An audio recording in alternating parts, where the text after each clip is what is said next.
क्या पोस्टमार्टम करते वक्त महिलाओं के साथ ऐसा काम भी किया जाता है?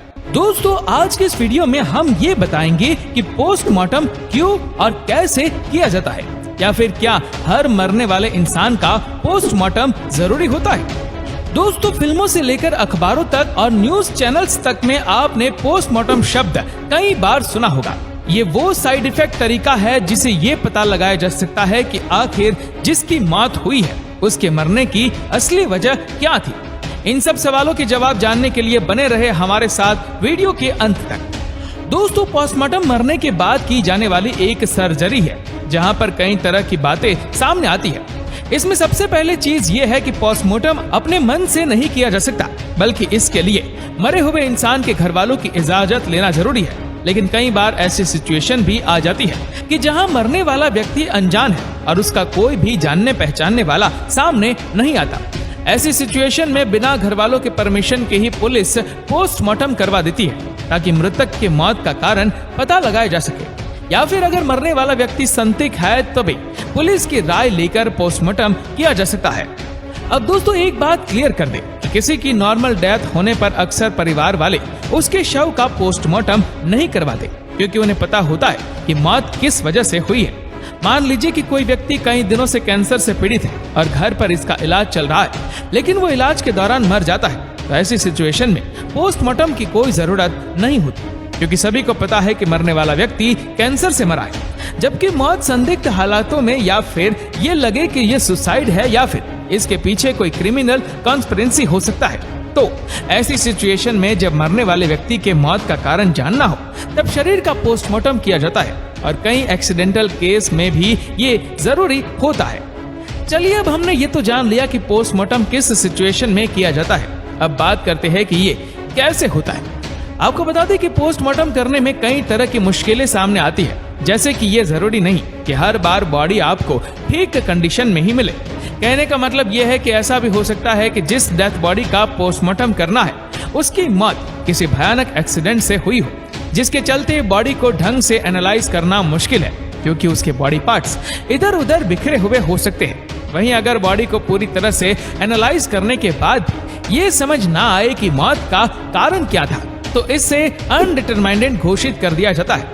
पोस्टमार्टम ज्यादातर मौत के 2 से 3 दिनों के अंदर ही हो जाना चाहिए, नहीं तो उसके बाद बॉडी डिकम्पोज होना शुरू हो जाती है और उस पर ऑपरेट करना और भी ज्यादा मुश्किल होता जाता है।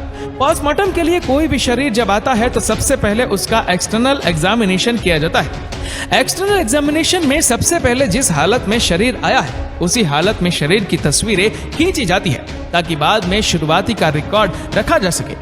इसी के साथ ही शरीर पर बने टैटू और मास्क को भी रिपोर्ट में लिखा जाता है, जिसके बाद ब्लड और नाखूनों के सैंपल लिए जाते हैं और उन्हें आगे जांच के लिए भेज दिया जाता है। ब्लड के साथ ही आंखों के लिक्विड को भी जांच के लिए भेजा जाता है। इन दोनों ही चीजों से आपके शरीर में अल्कोहल लेवल और ड्रग्स होने का पता चलता है, जिसे जांच थोड़ी आसान हो जाती है। इसी के साथ ही फिंगरप्रिंट को भी अलग से रिकॉर्ड करके रखा जाता है। वहीं अगर बॉडी ज्यादा डिकम्पोज हो गई हो और फिंगरप्रिंट लेना मुश्किल हो रहा हो, तो एक डॉक्टर उसके हाथ की स्किन को इस तरह से निकाल देता है कि वो एक ग्लव की तरह पहनी जा सके, जिसके बाद वो उसे पहनकर फिंगरप्रिंट ले लेता है। आपको ये तरीका अटपटा लगेगा, लेकिन हमें ये नहीं भूलना चाहिए कि ये सभी ट्रेंड प्रोफेशनल है जो सिर्फ और सिर्फ अपना काम कर रहे हैं। एक्सटर्नल एग्जामिनेशन में इन सभी चीजों के साथ साथ बालों का भी सैंपल लिया जाता है और आखिर में एक एक्सरे होता है। इस एक्सरे से भी काफी चीजें पता चलती है, जैसे कि अगर किसी को गोली लगी थी तो गन पाउडर सबसे ज्यादा इकट्ठा कहाँ हुआ, और अगर कोई हड्डी टूटी है तो उस पर जो कट है वो क्या किसी हथियार से किया गया है या फिर नेचुरल है। इसी के बाद मृतक के शरीर से उसके कपड़े निकालकर इसे पूरी तरह से नंगा कर दिया जाता है और उसकी पीठ के नीचे एक रबर या फिर वुडन ब्लॉक लगाकर उसके शरीर को छाती से ऊपर उठाया जाता है। अब अगर वो किसी मर्द का शरीर हो तो इस पर वाई शेप का कट लगता है और औरत के लिए यू शेप। ये कट आपके कंधे से शुरू होकर प्यूबिक बोन तक जाता है, जिसके बाद डॉक्टर ऊपर की स्किन और बाकी के लेयर्स को निकालकर इस हिस्सों को पूरी तरह से खोल देते हैं। इसके बाद शरीर के अंदर ही लैरिक्स, फूड पाइप और हार्ट बीट को अलग कर दिया जाता है। इसके बाद डॉक्टर शरीर के हार्ट और लंग्स जैसे इंपॉर्टेंट पार्ट तक पहुंचते हैं। फिर धीरे धीरे करके दिल, स्मोक इंटेस्टाइन, पेट और सभी जरूरी ऑर्गन्स को कट लगाकर शरीर से बाहर निकाल दिया जाता है। बता दें कि पोस्टमार्टम की प्रक्रिया हाथों और पैरों को तब तक खोल कर नहीं देखा जाता जब तक कि बिल्कुल जरूरी ना हो। निकाले गए पार्ट्स को अच्छे से वजन किया जाता है, और ऐसा इसलिए क्योंकि कुछ बीमारियां इस तरह की होती है जिससे ऐसे हिस्से का वजन कम या फिर ज्यादा हो सकता है। इसके बाद स्मॉल इंटेस्टाइन और पेट में खाने की मात्रा चेक की जाती है। इसी से ही ज्यादातर डॉक्टर्स अंदाजा लगाते हैं कि आदमी की मौत कब हुई होगी।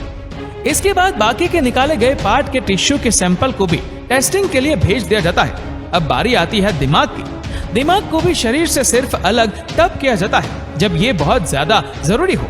ऐसा होने पर रबर ब्लॉक को पीठ से हटाकर एक तकिए की तरह सर के नीचे रख दिया जाता है और शरीर के एक कान से दूसरे कान तक माथे पर एक बड़ा सा कट लगाया जाता है जिससे ऊपर की स्किन उतर जाए। स्किन उतरने के बाद स्कल को खोला जाता है और ऐसा करने पर एक पॉप साउंड सुनाई देती है। स्कल को अलग करने के बाद सबसे पहले दिमाग को स्पाइनल कोर्ड से अलग करके निकाल दिया जाता है। इसके बाद ब्रेन टिश्यूज की जांच की जाती है ताकि अल्जाइमर्स जैसी बीमारियों के संकेतों को देखा जा सके।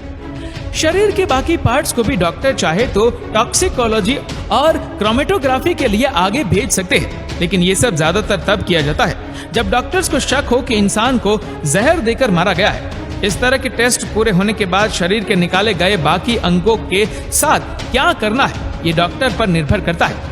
ज्यादातर केसेस में सभी अंगों को वापस उनकी जगह पर रखकर बॉडी को स्टिचेस की मदद से वापस बंद कर दिया जाता है, लेकिन कभी कभी डॉक्टर्स पूरे अंग या फिर कम से कम उसके कुछ हिस्से या फिर टिश्यूज को स्टोर करके रख देते हैं, और ऐसा तब किया जाता है जब मौत के पीछे का कारण स्पष्ट ना हो पाया हो या फिर कोर्ट में कोई केस चल रहा हो, ताकि इन पार्ट को सबूत के तौर पर इस्तेमाल किया जा सके। इन पार्ट्स को स्टोर करते हुए खराब होने से बचाने के लिए फॉर्मलिन नाम के एक स्पेशल प्रिजर्वेटिव में डुबा कर रखा जाता है।